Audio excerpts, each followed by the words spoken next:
de Jesus. E na quarta-feira? Na quarta, onde acontece, né, segundo relatos, é quando Judas acerta ali a maneira de entregar Jesus, né, para as autoridades judaicas. Eles chamam também do dia da traição, né, nessa quarta-feira. E na quinta é celebrado na igreja, por exemplo, nas missas, o lava-pés. Isso. Na quinta começa o chamado Tríduo Pascal, né? O Tríduo Pascal, como é quinta, sexta e sábado, né? Seria o sábado, mas o sábado ali como um domingo, né? Que a missa que nós celebramos no sábado à noite, devia ser celebrada no domingo de madrugada, né? Já faz parte. Então, por uma questão prática, a gente celebra à noite, né? No sábado à noite. Tipo 8 horas da noite, 9 horas. Isso Isso no sábado, a missa da ressurreição. Sim, mas na quinta, né, é a missa do chamado, a missa do lava-pés, né? É a missa da instituição da Eucaristia, é a missa da instituição do sacerdócio, Eucaristia e sacerdócio. Né? Isso na quinta-feira. Isso na quinta-feira. Jesus também deixa o seu mandamento do amor. Deixa amar uns aos outros, né? Amar uns aos outros. E esse gesto de amar uns aos outros é expresso pelo lava-pés, né? Jesus diz: você me chama de mestre e senhor, diz isso muito bem, porque eu sou, né? Eu sou realmente seu mestre. Mas vocês devem fazer aquilo que eu faço, né? Aquilo que eu faço, vocês devem fazer também uns aos outros. Se eu, sendo mestre, vos lavei os pés, vocês também devem lavar os pés uns dos outros. E ali pede, né, para amar. E o mais bonito ali, ô Thomas, é a instituição da Eucaristia, né? O Jesus que percebe que na quinta ele celebra a Páscoa judaica. Só que a Páscoa que ele vai comemorar, não mais ao estilo dos judeus. Que é com cordeiro e erva, né? Com cordeiro e erva, voz amarga, toda aquela história narrada no Êxodo. Mas ele vai ser o cordeiro sacrificado.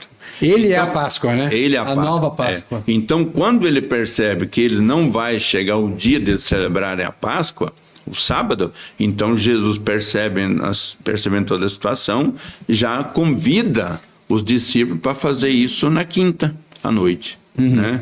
Então, quando ele chama os seus amigos mais próximos para celebrar ali, nós chamamos a primeira missa, né, que Jesus celebra. Para nós católicos, nós interpretamos assim: a fonte, a origem da Santa Missa está ali.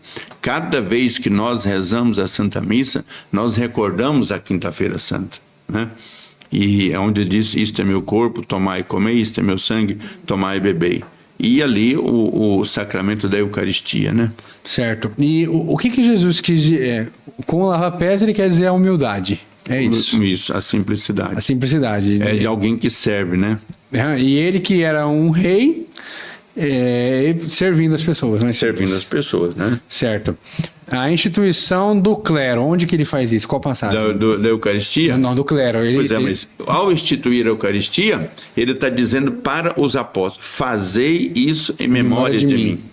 Mas não é uma memória só de recordar uma coisa, só para uma lembrança. Mas nós entendemos que esse fazer isso em memória de mim é recordar, né? Recordar a última ceia, tanto é que na missa o padre fala as palavras, recorda a última ceia. Em toda a missa, né? Em toda a missa, né? E esse fazer isto em memória de mim é tipo fazer isso de novo, novamente, né? Entendi. Fazer isso em memória de mim, né? Isso. Agora, ele diz para os apóstolos que estavam ali. Para os apóstolos que estavam. Então Jesus deu essa autoridade para as pessoas, para os apóstolos que estavam ali. Nós, na Igreja Católica, interpretamos a chamada apostolicidade, né? Nós somos Igreja Católica Apostólica, porque veio dos apóstolos. Dos apóstolos houve uma sucessão de um para com o outro, até chegar ao bispo, né, que nós temos aí. Hoje é no nosso caso, que é Dom Jaci, né? Ah, não, sim, mas também o Papa também. Isso. O Papa também é bispo.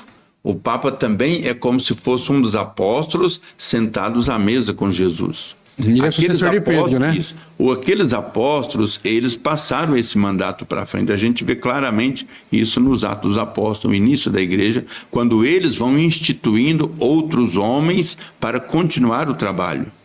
Então, aí que a gente vê a origem do sacramento da ordem que nós recebemos, né?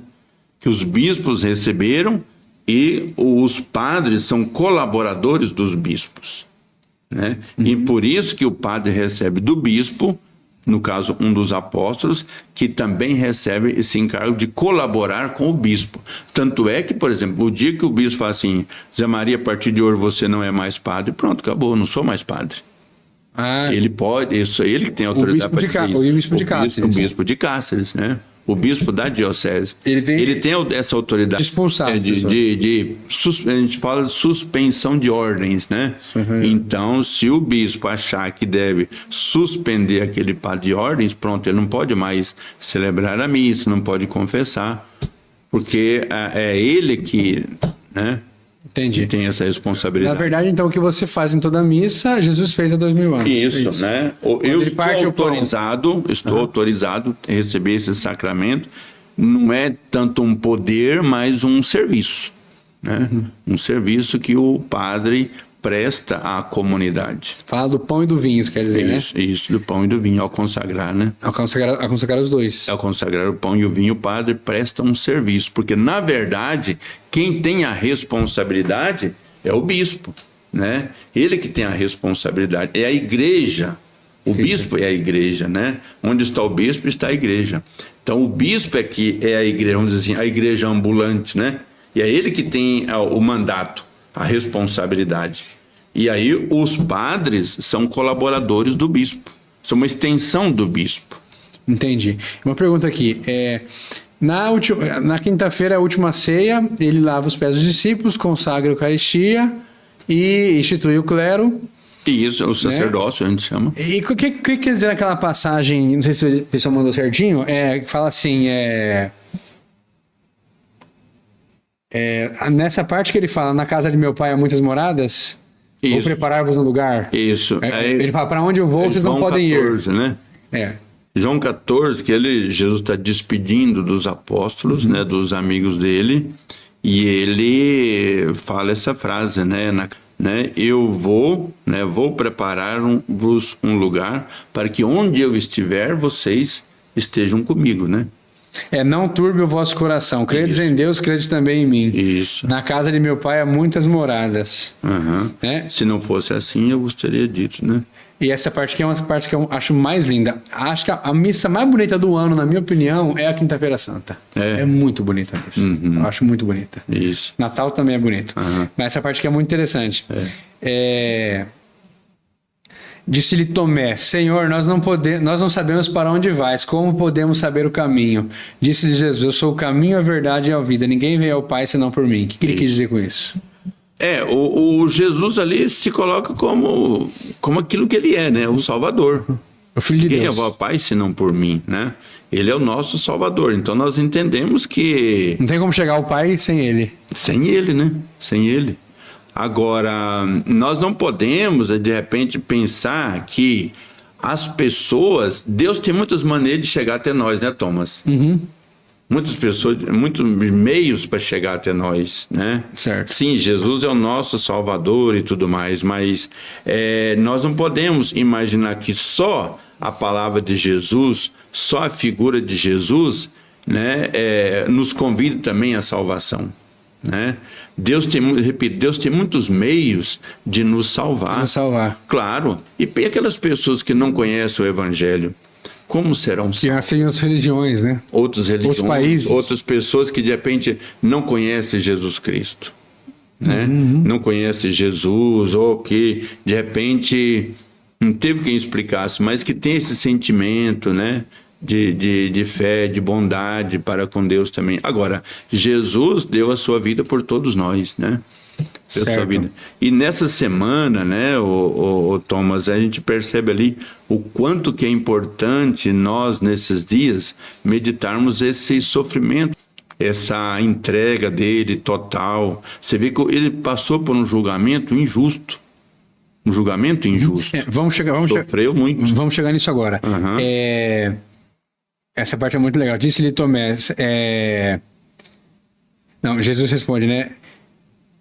Filipe fala, Senhor, mostra-nos o Pai, o que nos basta. Ele fala, estou há tanto tempo convosco que não me tendes conhecido, Filipe. Uhum. Quem vê a mim, vê o Pai. E como dizes tu, mostra-nos o Pai. Uhum. Entende?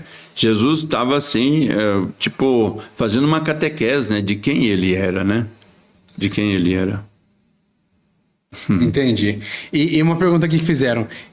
Terminando essa última ceia, tudo isso que a gente falou, aí Jesus vai para o monte orar. Qual o nome do monte? O Monte das Oliveiras, né? O que aconteceu? Então, lá acontece, né, uma coisa muito interessante, porque Jesus percebe que ele está vivendo uma situação difícil, né? Então, Jesus percebe toda a situação, para onde vai caminhando, e depois da última ceia, ele chama os discípulos para irem para um momento de oração com ele. Jesus se refugia em Deus, é o seu diálogo com o Pai, né? Ele sente essa necessidade. Jesus é humano também, não podemos esquecer.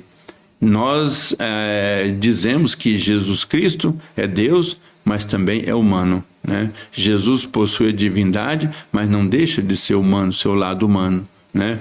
Diz Filipenses 2 que ele, embora de condição divina, não se apegou à condição divina, mas humilhou-se, rebaixou, podemos dizer assim, a condição humana, aceitando em tudo a vida humana, né?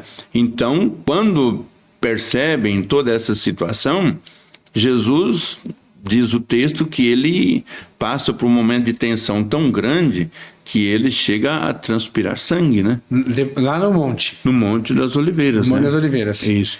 E realmente, hoje a gente tem informação de tudo que aconteceu, mas o que ele imagina, o que pode ter passado pela cabeça dele, né, naquele momento? Uhum. A angústia. Só para a gente entender, para fazer essa linha, os apóstolos estavam com ele no jardim? Alguns. Alguns Estavam junto, né? Alguns que foram com ele, né? Uhum. E a uma certa altura... O clima já estava muito perigoso ali, o clima. A uma certa altura, eles cansados ali, começam a dormir, Jesus dá um cutucão nele, você não pode orar 1 hora, 2 horas comigo, né? Então, vamos, né?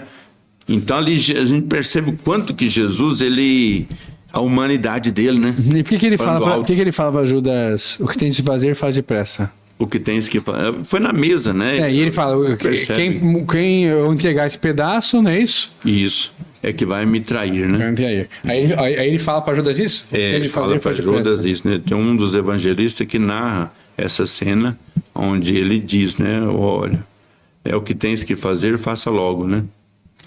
Entendi. E isso ele falou isso para cumprir as profecias?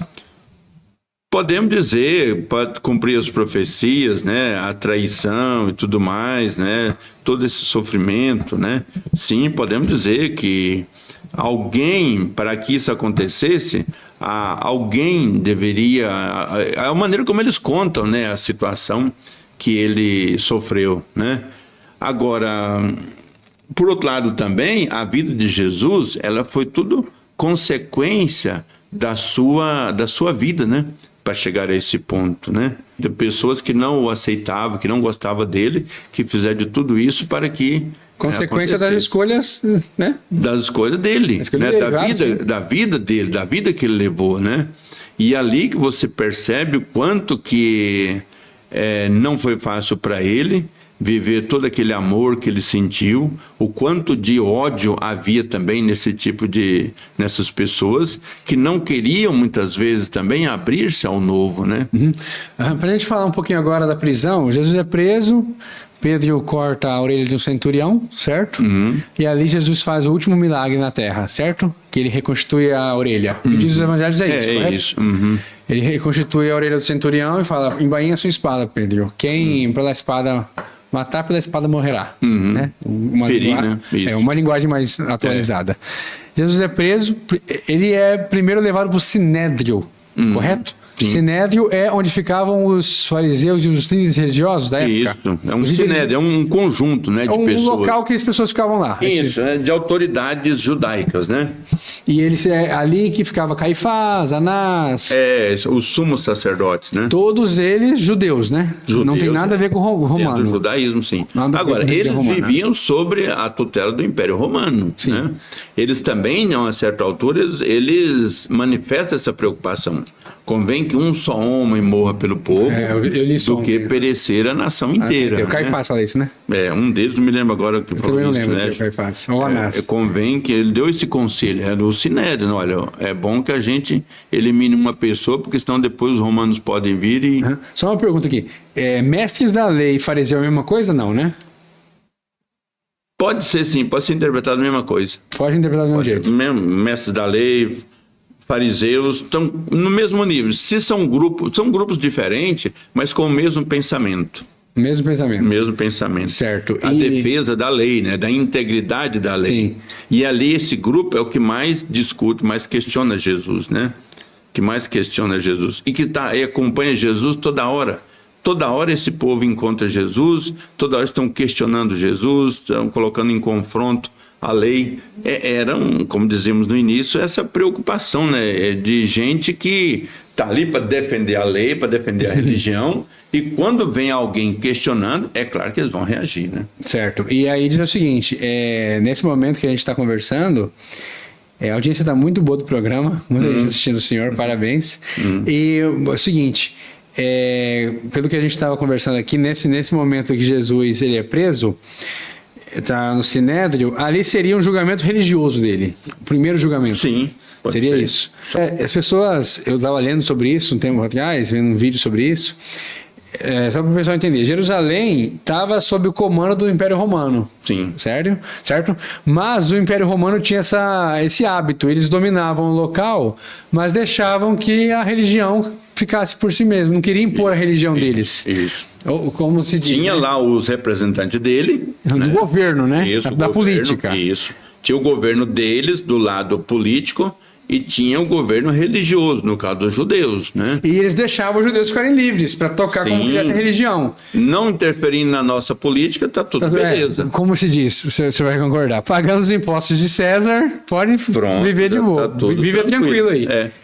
Tanto é que na hora que eles trazem Jesus para Pilatos, ele fala, mas gente, que mal que esse homem fez. Esse homem é galileu, né, inclusive, não queria nem julgar ele, né? Não, mas o que esse homem fez, se trouxeram para mim? E aí o homem questiona ele, né, faz pergunta e vê que não tem nada. Os fariseus e os mestres da lei levam Jesus a Pilatos no sentido de Pilatos, como que eu vou perguntar? Porque eles não tinham autoridade para matar, né? Isso. Eles não podiam morrer.